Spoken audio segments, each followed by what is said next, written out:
എന്റെ കുഞ്ഞു ചെറുക്കൻ ഉറക്കത്തിൽ എഴുന്നേറ്റ് വരുമ്പോൾ മൊത്തത്തിലൊരു മൂഡ് ഓഫ് ആയിരിക്കും. അതുകൊണ്ട് അവന്റെ മൂഡ് ഓൺ ആക്കാനായിട്ട് ഒരു ഓറഞ്ച് ജ്യൂസിൽ നിന്ന് അങ്ങോട്ട് തുടങ്ങാം. അല്ല ഇതിപ്പോ എന്താണ് പുറത്ത് പോയി നിൽക്കണേ, എന്താണെങ്കിലും നമുക്ക് ഈ ഓറഞ്ച് ജ്യൂസ് കൊടുക്കാം. അപ്പൊ ഇത്തിരി ഒന്ന് ഉഷാറായി കിട്ടും. പിന്നെ മുറ്റത്ത് നിൽക്കുന്നത് ഈ ഒരു പനിക്കൂർക്കയുടെ എല്ലാം ഞാൻ പറിക്കുന്നുണ്ട്. അതെന്തിനാന്ന് ഞാൻ വഴിയേ പറഞ്ഞു തരാം. കുറച്ചധികം നാൾക്ക് ശേഷം ഞങ്ങളൊന്ന് പുറത്തേക്ക് ഇറങ്ങിയിട്ടുണ്ട്, ജസ്റ്റ് ഒന്ന് നടക്കാനായിട്ട്. വീടിന്റെ സൈഡിലുള്ള വഴി കൂടിയാണ് നടന്നത്. അപ്പൊ ആ വീട്ടിലെ പിള്ളേരായിട്ട് ഇവൻ കുറച്ച് നേരം കളിച്ചോട്ടെ. അപ്പോഴേക്കും സന്ധ്യ ആയതുകൊണ്ട് അവരകത്തേക്കും പോയി ഞങ്ങൾ ഇങ്ങോട്ട് പോരുകയും ചെയ്തു. പക്ഷെ അല്ലൂസിന് ഭയങ്കരമായിട്ട് സങ്കടമായി. അപ്പൊ ഞങ്ങൾ റൂട്ടൊന്ന് മാറ്റി പിടിച്ചു. ഇത് ഞങ്ങളുടെ വീടിന്റെ ഫ്രണ്ടിൽ കാണുന്ന റോഡാണ്. ഈ വഴി പോകാൻ എനിക്ക് ചെറിയൊരു പേടിയുണ്ട്. കാരണം എന്താണെന്ന് വെച്ചാൽ ഇതാണ് നമ്മുടെ വീടിൻ്റെ അടുത്തുള്ള ശ്മശാനം. വീടിൻ്റെ തൊട്ടടുത്താണ്. അതുകൊണ്ട് എനിക്കൊരു പേടിയില്ല, അതില്ല. പോരാത്തിന് സന്ധ്യ സമയം ആയതുകൊണ്ട് മൊത്തത്തിലൊരു നിശബ്ദതയൊക്കെ. നമ്മുടെ അല്ലൂസാണെങ്കിൽ അതിൻ്റെ അകത്തേക്ക് തന്നെ നോക്കിക്കൊണ്ട് നിൽക്കായിരുന്നു. അതിൻ്റെ ഇടയിൽ എന്നെ പേടിപ്പിക്കാനായിട്ട് ഈ സാധനം ഇവിടെ പതുങ്ങി നിൽക്കുന്നുണ്ടായിരുന്നു. നല്ല രീതിയിൽ എൻ്റെ കിളി പാറി.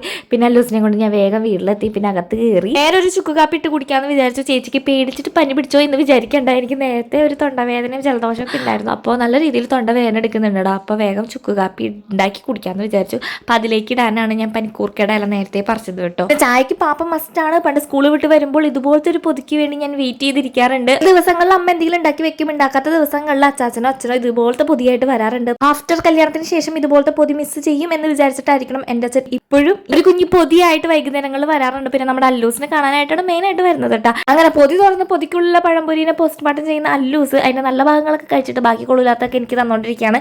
അങ്ങനെ ചുക്ക് കാപ്പിയും പഴംപൊരിയും കഴിച്ചു. ഉണ്ടംപൊരി ചേട്ടനുള്ളതാണ്. അപ്പം ഇന്നത്തെ വീഡിയോ എത്ര ഉള്ളൂ. നാളെ കാണാം. Tata bye, see U.